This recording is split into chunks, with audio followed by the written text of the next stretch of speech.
Hi, I'm Mark Sanborn, a professional speaker and author and co-founder of the Virtual Presentations Institute. I want to welcome you to this session with Riaz Meghji about how to use the approach of a professional broadcaster to make your digital presentation extraordinary. I was introduced to Riaz by a mutual friend, and I was immediately struck by his professionalism, his accomplishments, and his perspective on communication and digital presentations. Riaz, welcome to the show, and please tell us a little bit about yourself. Thanks, Mark. And we should point out in that first conversation we had, we didn't even have video. So we were able to connect over just audio. So it shows both mediums Yes. are definitely valuable.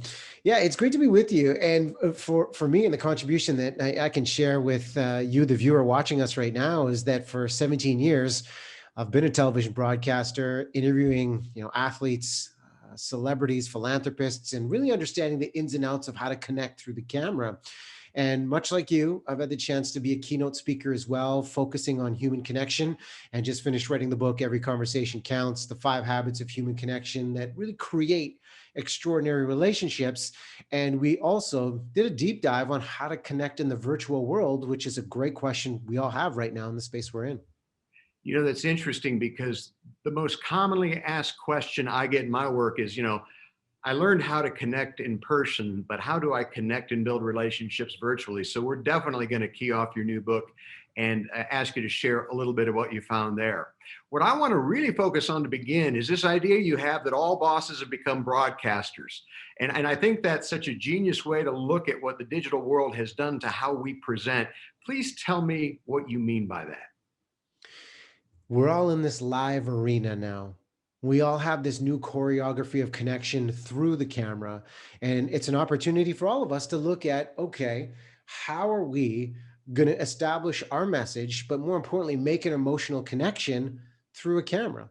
That is the responsibility of any broadcaster out there. And now that opportunity has been provided to all of us through our virtual video calls.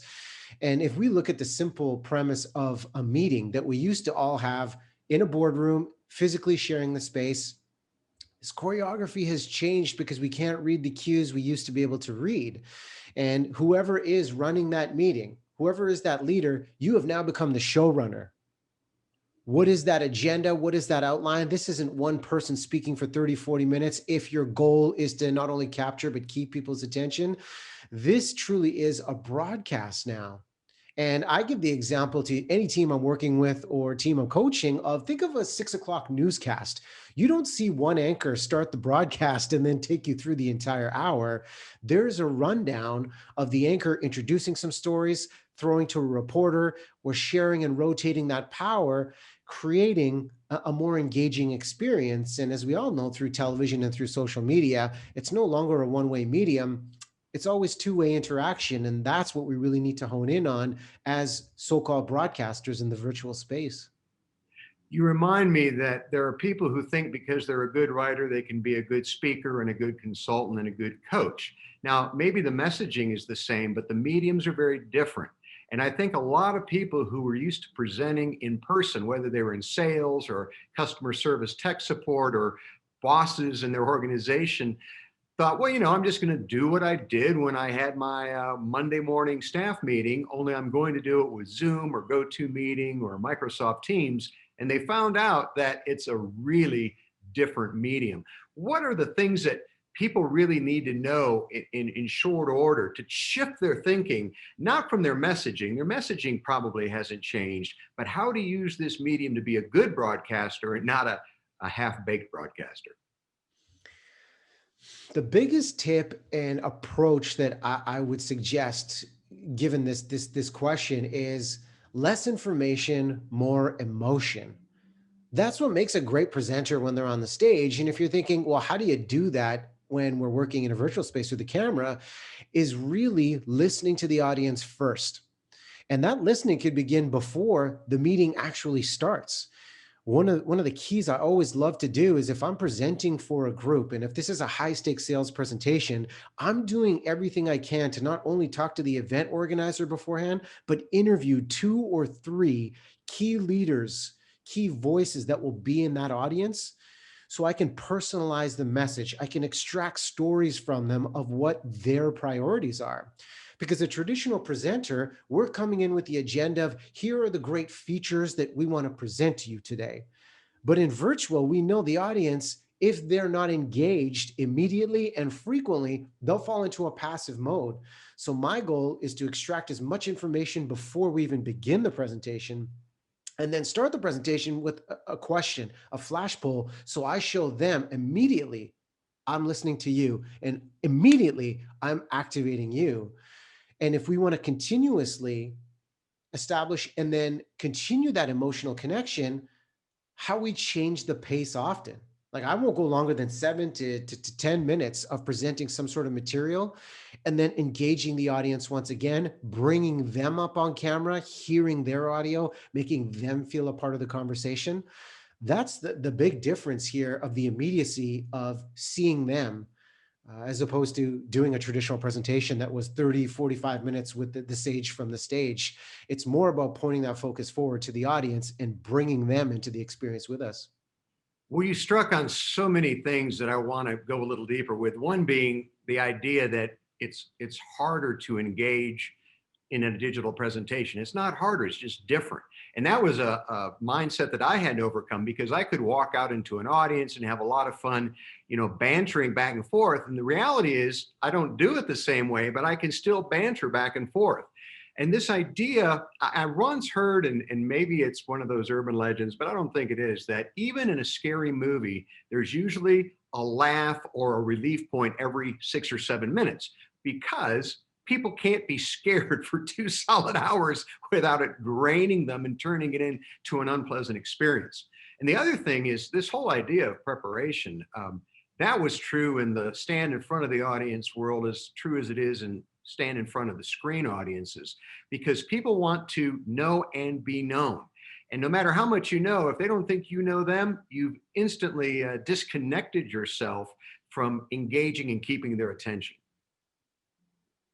It's so true. Every great comedian, as you outline that the audience wants to be known, every great comedian, pre-pandemic, of course, they would go to a different city, they would tour, they would open up with a couple jokes about the city they're in. Yeah. And that will win the audience over of, oh, they know I'm in Vancouver, BC right now. They know about that. Oh, they know me. Okay, I'm leaning in more. And the beautiful opportunity that whether it's Zoom or whatever platform you use in the virtual world, there's such a great sense of immediacy where if you're throwing out a question or you're getting a poll, you can name check that audience member that's giving you great feedback, and then even just call on them, as opposed to being in a room of 500 to 1,000 people. You've got to wait till they get to the mic.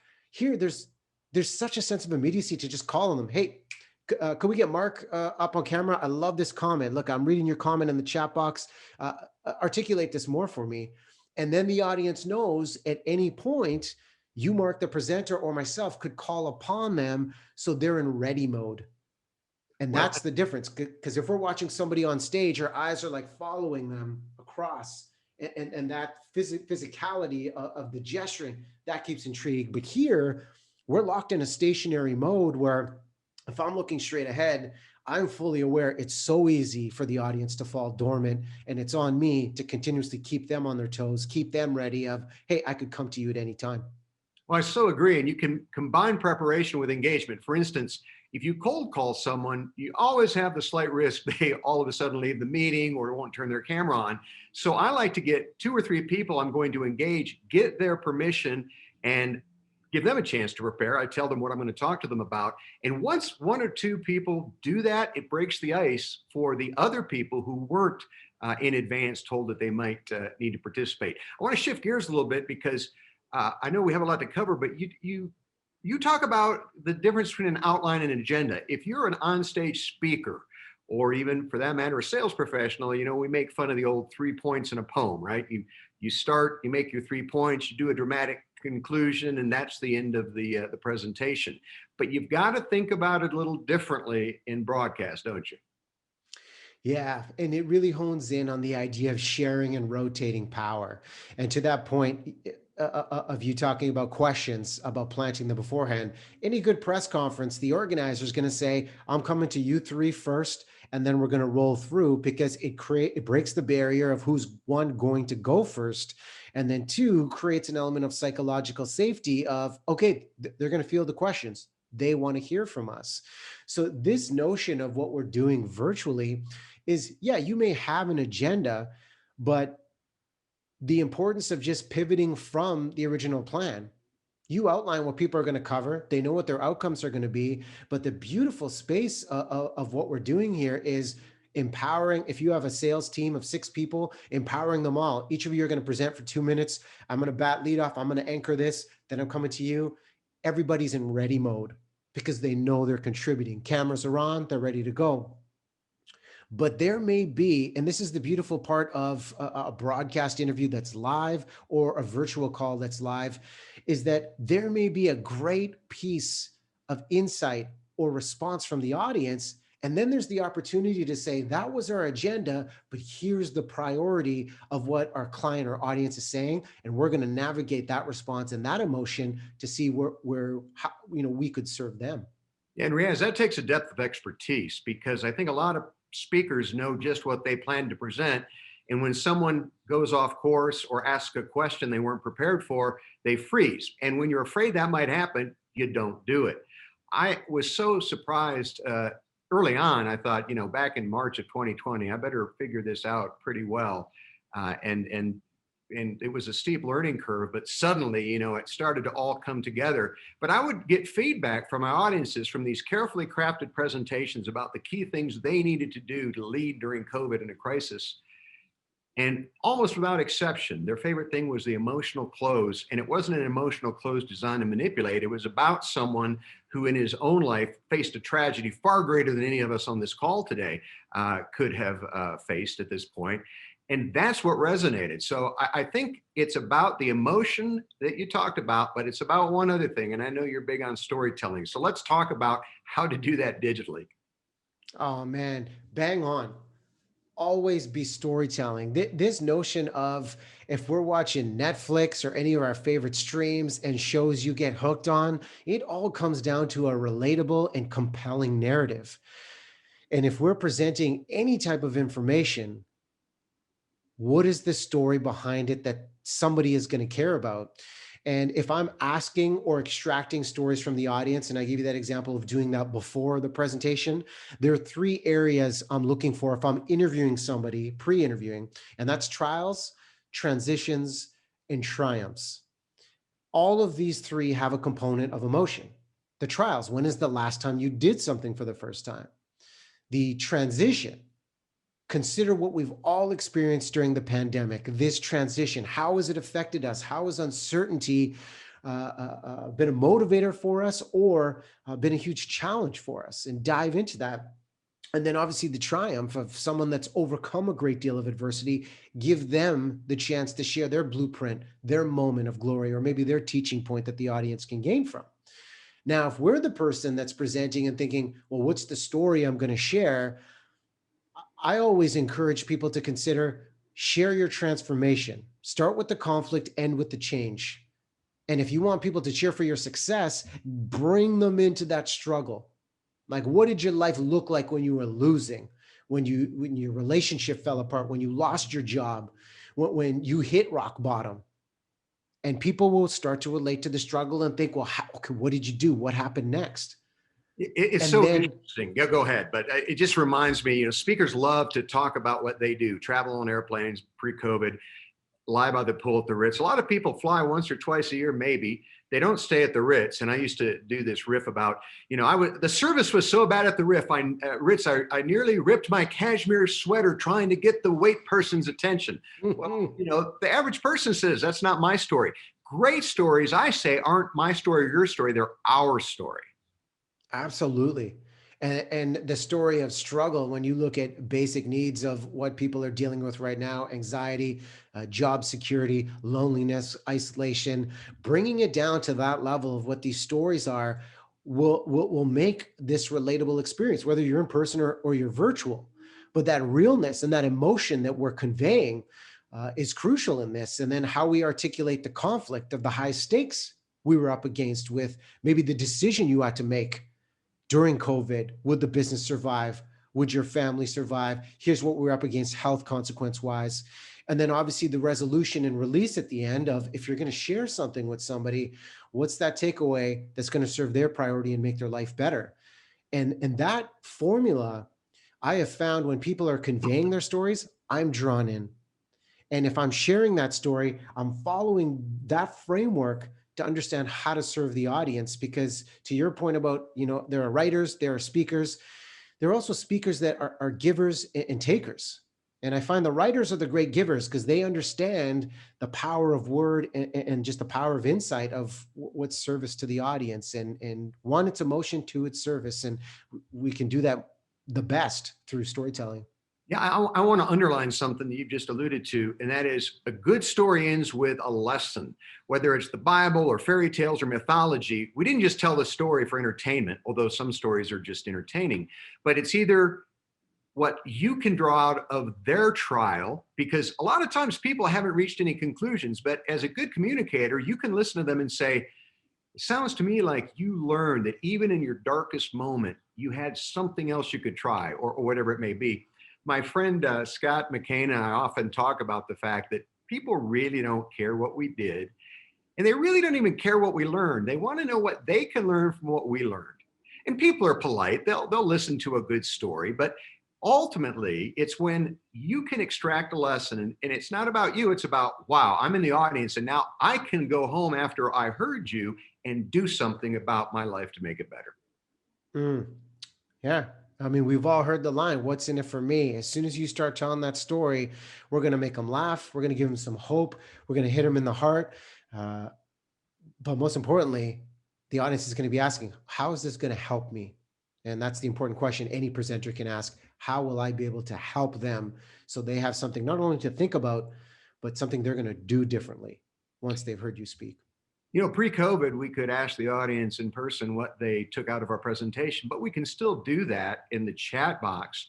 I've noticed over the last year, we've gone from a hesitancy to when you ask someone to type in the chat box, it becomes a flood of comments because people are really used to the idea that I won't be embarrassed because I'm going to type it and no one will see me typing it, and they're more open to share, which brings us to a bit of a segue. I don't want to go too long and not talk about your book because I think it's so relevant to not only building relationship during COVID, but how we communicate better digitally. So tell us about your new book, when it's going to launch, and give us a reader, what we used to say, maybe I'm old, a Reader's Digest version.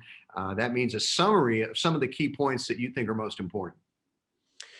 Yeah, thanks for the opportunity to share. It really has been a labor of love putting this together, identifying the challenge of isolation and loneliness that I had been researching well before COVID even happened. And these feelings of loneliness were isolating, that people felt shame or embarrassment, that it's hard for somebody to say, look, I'm struggling and I have nobody to talk to. So this book really looked at the impact that isolation and loneliness has on us, and then unlocks 5 key habits drawn from 20 years of interviewing people for a living and watching and studying presentations of how people really open up and, most importantly, make an emotional connection, which we've talked about on this call. During the pandemic, which for many of us, we've been saying, man, this feels like Groundhog Day. We've been caught up in this autopilot mode of how the days are working. And the goal of this book has been to really connect in more intentional ways, asking questions with a higher emotional component. How do we elicit more positive emotion? How do we listen more actively and effectively and understand our culture of distraction, and then combat the distractions getting in the way? And bringing in the idea of, what you've said in the chat box, just putting aside the perfect persona and just saying, I've got something to say. I'm gonna share it in this chat box.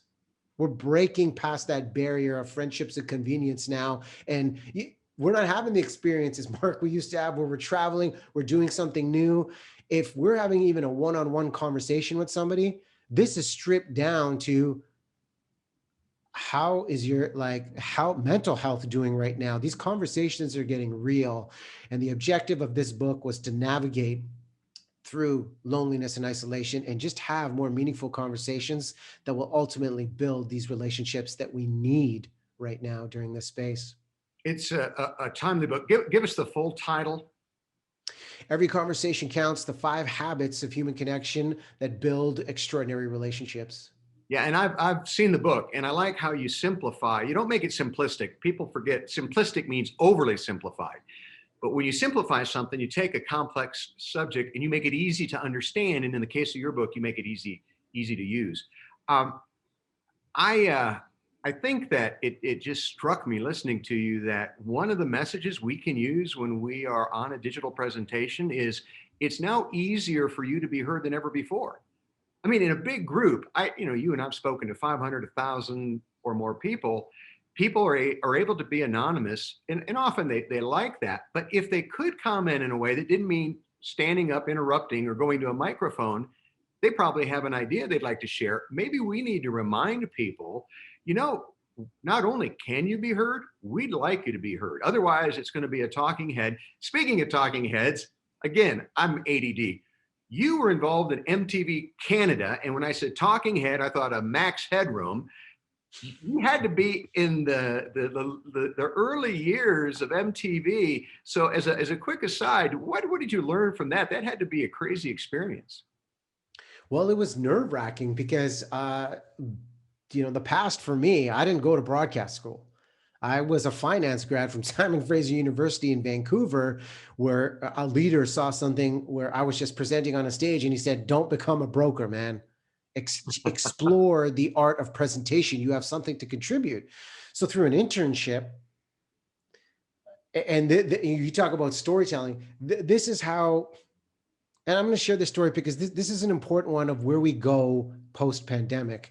And when I would enter every single contest, Mark, to try and get my foot in the media door, knowing that I wanted to become a presenter and engage an audience through a camera, I found myself in a studio, a live studio audience, MTV Canada in Vancouver back in 2002. It's 4 months out of graduating. And somebody said, "Hey, you want to be on camera? You should go check out the production they got." So I went to the Penthouse Studio. It was a top 10 video countdown show, sat in the audience and just watched and observed everything that was happening around me. Saw the host connect right through the barrel of the camera, felt the energy of the audience and understood the audience is a big part of the presentation and the energy we give impacts the experience for those watching at home. And then I saw the director, the person that was calling the shots of cut to commercial, here we go, amping up the energy from the crowd, everything you'd see in a traditional keynote presentation, just in a broadcast format. And when that presentation ended and that show was over, I waited for the audience to clear out and I mustered up the courage to walk up to that director. And I said, "Hi, excuse me." And any television director, they're busy. They don't have the time of day for any random like me. And I just said, "Excuse me, yeah, thanks for the production today. Just a question. What would it take for a guy like me to host on a show like this?" And then I got the once over from the director. He's just, "Well, what kind of experience do you have?" And I said, "Well, I don't have any." And he said, "Well, where'd you go to broadcast school?" And I said, "Well, I didn't." Then he said, "Well, what do you possibly have to offer me here?" And I said, "An unwavering passion and belief to do this." And then I paused and said nothing. You know those conversations you have when you're like, you drop the price or you give your proposal and then you're like, "Don't say anything." You And I wait. was like, "You wait." And I'm just staying silent in that moment. And he looked at me and he said, "Why don't you come back Friday for a screen test? We'll see what you got." And I said, "I'll be here Friday, no problem." And then I walked to the elevator of that penthouse studio thinking, "Oh my God, what do I do for a screen test? I have no idea what I'm doing." But you had But until Friday to figure it out, right? yeah, had a couple of days to do it, but I had an idea of what I thought an engaging presence would look like. And the reason I share this is that when we look at the opportunities in front of us during the pandemic and where we go from here, some of these opportunities might be like, "I have no idea what I'm doing, but I'm going to go this direction." The best way to predict the future is us creating it for ourselves. and putting ourselves out there, putting yourselves in the chat box, taking the chance, shooting your shot and seeing what could happen. And that's really what virtual video calls are about too. There's a great deal of risk that we're taking because we're live and anything can happen, anything can go sideways, and we can't read the same cues that we used to when we were physically in the same room. Well, you exemplified so many great lessons. One is everybody does something for the first time. You know, it's hard to remember when you're watching a pro. I would say pros make it look easy, not because they're winging it, but because they've done it so much, it's second nature. It reminds me, I haven't been single for many years, been happily married for a quarter of a century, but I do vaguely remember when I was a single guy, we'd stand around and strategize opening lines, you know, what sometimes they call pickup lines. But there was this guy in our group, one particularly attractive, one particularly in shape, didn't make a lot of money. He'd always meet more women because he'd walk up and go, hey, we're going, they're talking to him. All he said was, hey, how does that work? Well, you've got to take the initiative. And now you were far more prepared in the initiative you took, but the old cliche is true. Luck favors momentum. Just get off your butt and just walk up to the worst thing that could happen is they ignore you. And we've all been ignored. We should be used to as adults that occasionally people ignore us. But that was, you know, obviously an important step and a great career and journey that you've had. And I applaud you for that. I'm glad you shared. So as we're getting ready to wrap down this time together, somebody says you're sitting next to someone on an airplane because now, hopefully, in the not too distant future, we'll actually be flying again, and you find out that he or she is the CEO of a big company, and they say, you know, I like what you do, but tell me before we land, what are 2 or 3 things that'll make me a better digital presenter? And you know, if you give them good advice and they use it, that could open the door to a lot more opportunity. What would be those 2 or 3 things you'd tell them? Number one, if you want to be a great virtual presenter, this is almost counterintuitive, but forget about yourself and point your focus forward. And the best way to do that is turn your self view off. Every call that I will do, every presentation that I will do, I will check the frame, I will check the lighting before it starts. As soon as I know it's locked in and the producer on the other side says we're good, that view is off. Because in real life, if we were to meet each other and there's a mirror right beside you, Mark, I am going to be so distracted looking at, I want to impress Mark. So how am I gesturing? How am I looking? And it's taking you out of the moment. So forget about yourself. Think about the person in front of you as if you're in person talking, and that's going to help the distraction piece. The second, especially if you're the keynote speaker or you're the leader, is to call people up, not call people out. And what I mean by this is one of the most common questions I receive is, well, I got this presentation and they won't turn their camera on. What do I do, Riaz? And I say to them, okay, did you ask them to turn the camera on? And they're like, no, why didn't they just have it on? And I laugh because I'm like, well, step one, we need to ask the question, but the timing of the question is very important. Don't do it at the beginning of the call if you're doing it for the first time. We talk about the preparation of interviewing people beforehand, inviting people to have their cameras on well before gives them the chance to prepare their space. There's such an opportunity to speak with our space right now, but some people might be embarrassed about their space. And if we tell them at the beginning of the call and surprise them and say, hey, can you turn your camera on? It can create a bit of tension because they're not comfortable. But if we tell them beforehand, we give them a chance to shine. We're calling them up. And in the same token, once we're live and everybody's got their cameras on, give them a chance. Like we're in a culture of distraction right now at home. Kids might be screaming in the back. There might be some sirens blaring. They may miss a point that you are presenting. So if you want to call them up instead of calling them out, let them know you're coming to them.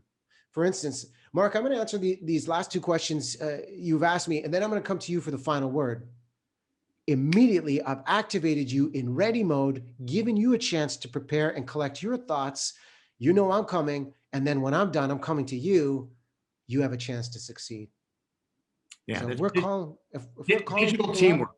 Let me just interject. That's true digital teamwork. Just like in a broadcast, everybody works together. Nobody gets too hung up on their role. They just interact with each other to make it happen. Yeah. And you know, the final idea I'd throw out is just to embrace the unpredictability. One of the best things that would happen when we were on live television is it didn't matter how big the interview guest was, Mark, it was the blooper. When things went sideways and they got to see who you really are, when the tech craps out or something you planned in the segment just goes absolutely sideways and you're smiling with it and you're just rolling with the punches and you look so comfortable. We get so caught up in our head of how we should speak, gesture, what our posture should be. We forget about being in our heart. And if there's one final point to just contribute to the conversation is just don't forget to act like a human because it's not going to be perfect no matter how much we plan it. Yep, not screen to screen, but person to person. Riaz, how do people find out more about your work, more about your book? What's the best way to connect with you? Thanks, Mark. It's riazmeghji.com. Here's your challenge. You got to spell Riaz Meghji, but it's out there. It's got all the details on the book. There's also a YouTube channel too that's got great resources of how to be a great virtual presenter. All of those details are on my website. Riaz, it's been great talking with you. I hope we can do this again soon. Everyone who is watching or listening is here probably at vpi.institute. We're going to continue to talk to thought leaders and some of the best in the digital production and presentation business. So check back frequently. And as I like to say, you don't have to choose one or the other. Always be good and have fun. Thanks a lot. Awesome, Mark. Thank you.